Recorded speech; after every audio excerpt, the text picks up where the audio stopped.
Safari পার্কে আসলে কি আছে?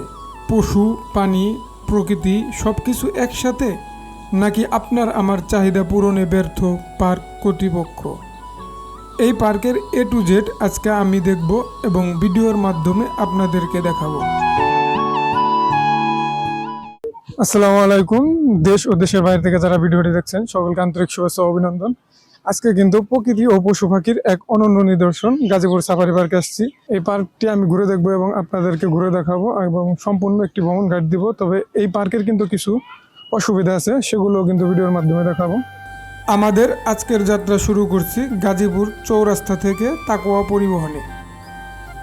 আপনি যদি ঢাকা থেকে আসেন তাহলে গুলিস্তান থেকে ঢাকা ময়মনসিংহগামী ইমাম পরিবহনে আসতে পারেন। আমরা চৌরাস্তা থেকে জনপ্রতি 50 টাকা দিয়ে বাগের বাজার সাফারি পার্কের গেটে নামি এবং এখান থেকে একটি অটোরিকশা নিয়ে 60 টাকা দিয়ে সাফারি পার্কের মেন গেটে চলে যাই।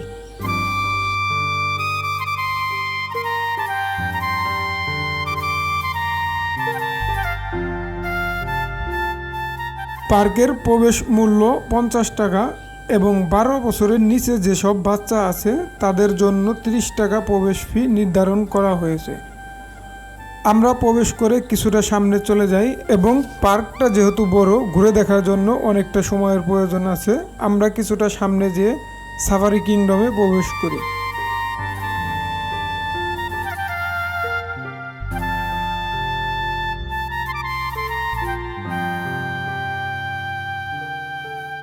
আমরা এখন ময়ূর দেখতে আসছি আর এখানে জনপ্রতি টিকিট নিচ্ছে 40 টাকা।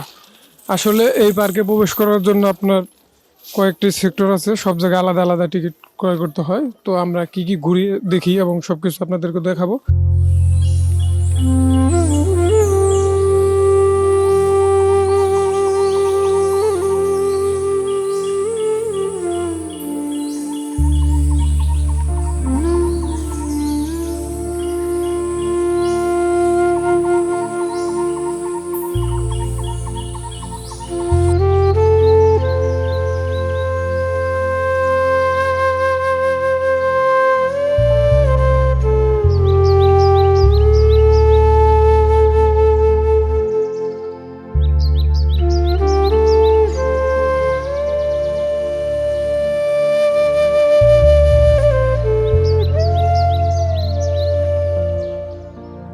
বেশ কিছু ময়ূর আছে, আমরা অনেকক্ষণ ঘোরাঘুরি করলাম এবং কিছু ময়ূর দেখলাম। বিষয়টা হচ্ছে রোদ তো অনেক, পাখনা মেলতেছে না, তারপরে আমরা একটা পাইছিলাম, সেটা তো আমরা দেখলামই। আসলে ময়ূর তো দেখলামই এবং আমরা এখন ধনেশ দেখতে যাচ্ছি, কারণ এখানে ওই যে টিকিটটা কিনছি 40 টাকা দিয়ে, সেটা হলো ময়ূর ও ধনেশ দুটাই দেখা যায়। তো ময়ূর গ্যালারি থেকে ধনেশ গ্যালারি একটু দূরে, তা আমরা হেঁটে হেঁটে যাচ্ছি। তবে এই যে রতন ভাই কিন্তু আছে আমার সাথে। রতন ভাই, এই যে ময়ূরগুলা দেখলেন, কেমন লাগলো? আলহামদুলিল্লাহ, ময়ূরগুলো অনেক সুন্দর লাগছে। তবে আসলে বিষয়টা হচ্ছে ময়ূরগুলা রোদ তো এখন শুয়ে রয়েছে, অতটা পাকনা মেলে নাই, তবে কিছু মেল ছিল, সেগুলো আমরা দেখছি। এখন আমরা ধনেশের ওখানে যাচ্ছি, দেখি ধনেশটা আপনাদেরকে একটু দেখাই।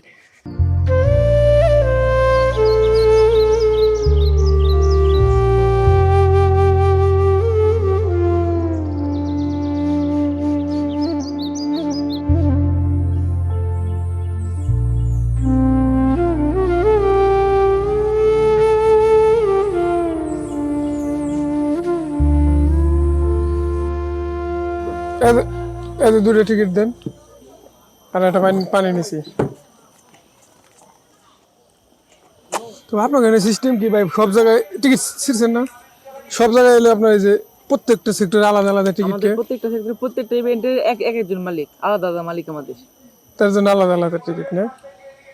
আসলে এই বিষয়টা আমার বিরক্ত লাগছে, কারণ একসাথে থাকলে কি সুবিধা হতো, বারবার এই ভোগান্তির শিকার হয়তো না। আমরা কিন্তু ওই পাশ থেকে ধনেশ দেখে এই পাশে চলে আসছি ঝুলন্ত ব্রিজ দেখার জন্য। আর ঝুলন্ত ব্রিজে আপনার প্রবেশ মূল্য 10 টাকা। তবে এইখানে যে রাস্তাটা বনের মাঝখান দিয়ে ইটের একটি রাস্তা, এই রাস্তাটা বেশ নিরিবিলি এবং সুন্দর। আসলে রোদ বেশি, তার জন্য একটু গরম, কিন্তু এখানে প্রবেশ করার পরে ঠান্ডা লাগতেছে, আপনার ভালো লাগতেছে। আপনারা যারা আসবেন অবশ্যই আর কিছু দেখেন বা না দেখেন, এই ঝুলন্ত ব্রিজটা অবশ্যই দেখবেন। ঝুলন্ত ব্রিজটা সুন্দর, আমি আপনাদেরকে একটু ড্রোন ভিউতে দেখাই।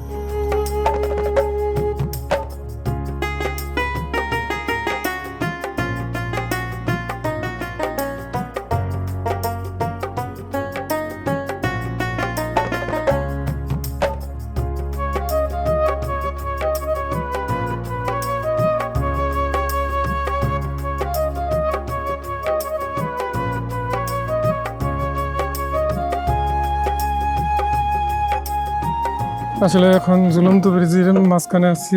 ব্রিজটা সুন্দর, কিন্তু একটা জিনিস খারাপ লাগলো যে পার্কের নাকি ড্রোন উড়ানো নিষেধ। তারপরে একটু চূড়াঙ্কিরা 2-4টা শট নিছি, তারা আসছিল, তার আগে ড্রোন আমরা ব্যাগে পড়ে ফেলাইছি। এই যে রতন ভাই পিছনে বেচারা মানে হাসতেছে যে কাহিনীটা করছি তাদের সাথে, চূড়াঙ্কিরা শটটা নিছি। তো আমরা এখন সামনের দিকে যাব, দেখি আরো কি কি আছে। ঝুলন্ত ব্রিজ থেকে কিছুটা সামনে আসলে দেখতে পাবেন ইমু পাখি। এইখানে পরিবেশটা সুন্দর ছিল, বাচ্চা কাচ্চারাও ইমু পাখির সাথে দুষ্টুমি করতেছিল।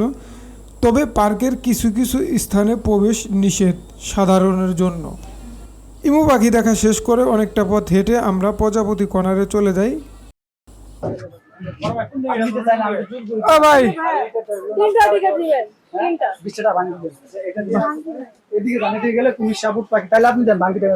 ভাই আপনাকে শুধু প্রজাপতির টিকিট দেন, শুধু প্রজাপতি।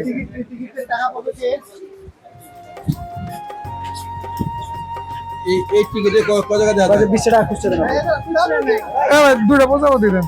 40 টাকা করে, 80 টাকা, 20 টাকা বাকি দেন, 20 টাকা বাকি। 40 শুধু প্রজাপতি শুধু দেন। পরবর্তী টিকিট 40 টাকা করে 3 টাকা রাখতে পারবেন। কিন্তু কিছুই নাই, ওটা তো ঘুরে এলাম। ওই যে ডান পাশে গেটটা টিপে ওইখানে আপনি দেবেন। বাকি নেই, 20 টাকা খুচরা দেন, আমাদের কাছে 20 টাকা শর্ট আছে। এটা তো প্রজাপতি আছে না? প্রজাপতি সহকারে দেখতে পারবেন। আচ্ছা দেন দেন দেন। সাবদা বাম রাস্তা দিয়ে যান, বাম রাস্তা দিয়ে গেলে কুমির, সাপুর পাখি পাখি উঠবে। আপনি 20 টাকা বাকি দেন, আমি আপনার 100 টাকা দিচ্ছি। কুমির এটা আছে, অনেক ঘুমাইতেছে আর কি। এটা কুমির দেখা যায় ঘুমাইতেছে। আসেন। আসলে কুমিরের পাশে আমরা আগে গেছিলাম, কুমির নাই, 2-1টা কুমির আছে কোনোরকম। তো দেখেন প্রজাপতির এখানে কি পাই নাকি, সব হলো ধান্দা, টেকা খাওয়ার ধান্দা, আর কিচ্ছু না।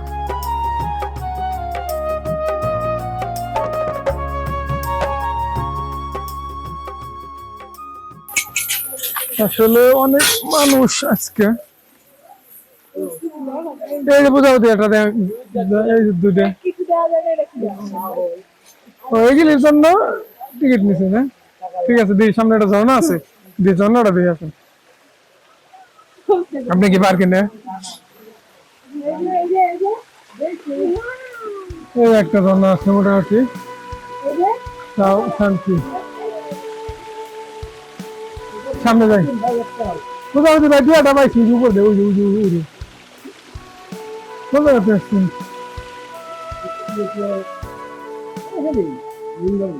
আসলে ওরা যে শুরু করছিল ধান্দা, কিচ্ছুই নাই, জানেন না? হ্যাঁ হ্যাঁ হ্যাঁ, ভাই ছিড়ে দিছে, আর কিছু ছিড়বেন নাকি?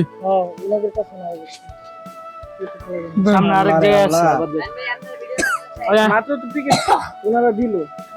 একটু ছিড়ে দিন নাকি? দেন আমার কাছে দিন, আমরা শুরু করতে না কষ্ট করে। এখানে তেমন কোনো প্রজাপতি নাই, তবে পরিবেশটা সুন্দর, চারপাশটা সবুজ এবং কিছু ফুল ধরে আছে, যার জন্য ভালো লাগছিল।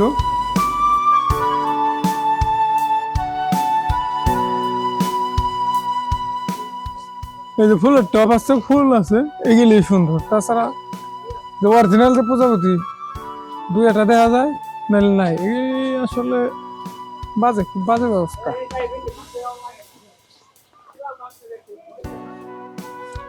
হতাশ, তাও চরম লেভেলের হতাশ, একদম হতাশ। আসছিলাম, হ্যাঁ তখন অনেক কিছু ছিল, তখন অনেক কিছু ছিল।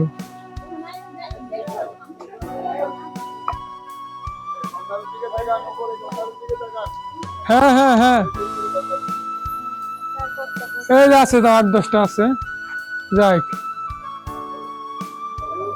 এই জি জি জি।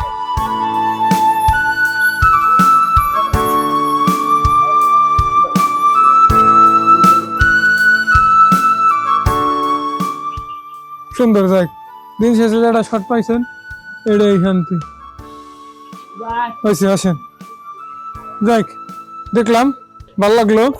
আপনারা আসবেন, আপনারাও দেখবেন। হতাশ হইলে আমার মতো 2টা বকা দিয়ে যাবেন। এই যে আপনি যে প্রজাপতি দেখলেন, প্রজাপতি দেখে কি আপনার টাকা উসুল হয়েছে না? মনে হয় না, না হতাশ?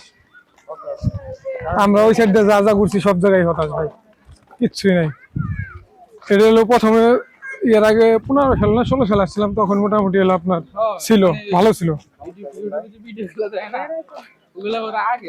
এখানে বিষয় হচ্ছে কি ভিডিও আমার মতো অনেকেই করে, সবাই মনে করেন যে বাজে বাজে ভাবে উপস্থাপন করেন। কিভাবে আপনারা হলো যা নাই তার চেয়ে বেশি করেন, যার জন্য দর্শনার্থী অনেক আসে হতাশ হয়ে যায়। হ্যাঁ, হতাশ হয়ে যায়। কিন্তু আপনারা যেটা দেখবেন এটা করবেন, সত্যিটা করবেন। এই যে মানুষের কাছে আপনারা মিথ্যা কথা প্রচার করেন, এগুলো ঠিক নয়।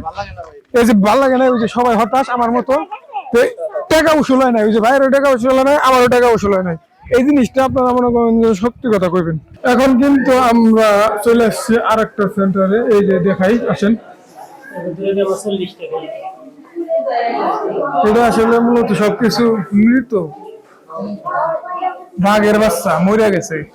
আল্লাহ জীবিত থাকতে কিন্তু অনেক মানুষ ভয় দেয়, মানুষরা খায়। এই অক্টোপাস, এইটা অক্টোপাস। জিনিসগুলো কিন্তু তাজা থাকতে পারে। এইটাই তো ভয় পাই রে ভাই। আসেন আসেন আসেন আসেন আসেন আসেন। এই যে এইটা সব, এইটা বাঘের বাচ্চা সাদা। এই যে এটা ধরেন, এটা ধরেন। যে এই পাশে কিছু আছে নাকি? আছেন ওই রতন ভাই, এই যে কুমিরের বাচ্চা মরে রয়েছে, কাশিম রে, কাশিম। এই যে ডিম, পাখির ডিম।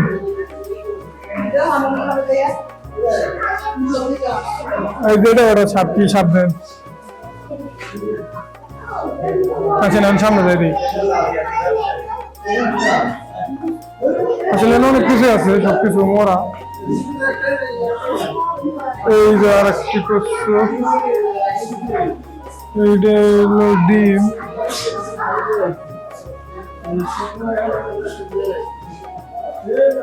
এটা বলে হাঙ্গর, কদিন মরে হুটকি ধরে গেছে, এটা বলে হাঙ্গর। এই যে এটা কাছে আছে ভাই, কচ্ছপ বড় আকারে। ওই যে পানি নাই, এটা হয়ে গেছে। দেন এটা, দেন একটু। শেষ, এখন আমরা ওই পাশে চলে যাবো। আসেন, আসলে অনেক কিছু আছে, ঘুরে ঘুরে দেখবেন আপনারা, আমারও তো ভালো লাগে নাই।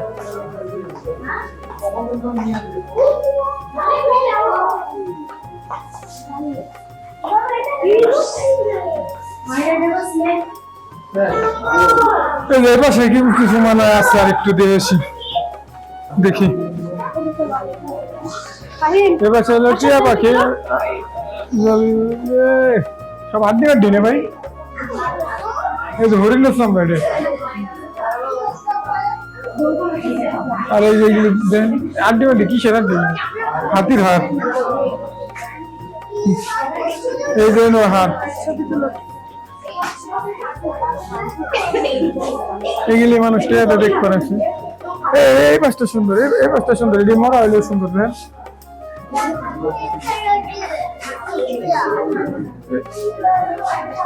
হ্যাঁ, এই মালটা দেখেন না রতন ভাই, পাশে আছেন। এই যে ইগল, হ্যাঁ, এই যে টিয়া পাখি, কবুতর পাখি, কি দেখেন। এই পাশে আসেন, সব তো মানে এই যে পাশে ময়ূর আছে, বানর আছে। এটা কি বাঘের বাচ্চা না? বেশ বাঘ। হ্যাঁ, এখন কেবাদের বেশ ওকে জীবিত থাকতে তো খালি নড়াচড়া করে। এই যে মানুষ এতদিন বলছে মরার পরে বানের সোজা হয় না, এই তার দৃষ্টান্ত একটু উদাহরণ।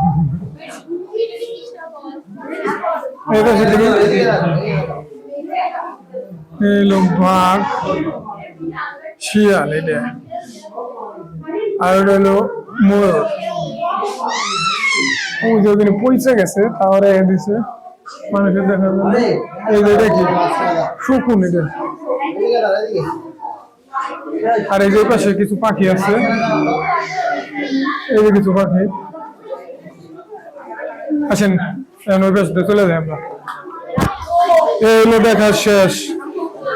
এটা দুইটা ছিল, এই টিকিট আর কি কি আছে? সাপ আছে, সাপ কোন কোনা ভাই? সাপ কোনে? না এই সাপ না, এই টিকিটের সাপ। ভাই এটা আগে হিমু না সিম্পল মুরা হুম। আর ওই যে এটা কোনে? ডলফিন, ওটা দিলাম, ওই শেষ। দারুন দারুন।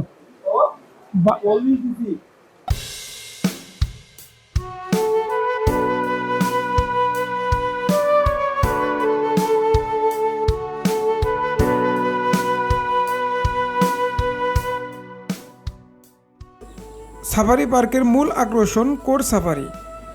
আমরা যখন প্রবেশ করি তখন এখানে বিশাল বড় লাইন ছিল, অনেক মানুষের ভিড় ছিল, যার জন্য আমরা সাফারি কিংডম ঘোরা শেষ করে আবার এখানে চলে আসি। তবে এখানে এখন পর্যন্ত বিশাল লাইন, অনেক মানুষ দাঁড়িয়ে আছে। এই সাফারি পার্কের যে মেন আকর্ষণ কোর সাফারি পার্ক, সেখানে কিন্তু অনেক ভিড়, দেরি হবে। আর বিভিন্ন যেসব জায়গায় আমরা ঘুরছি ওরকম কোনো কিছু পাই নাই, হতাশ হয়েছি, তার জন্য এই জায়গায় যাওয়ার আগ্রহ হারিয়ে ফেলছি। এই জায়গায় আমরা যাব না।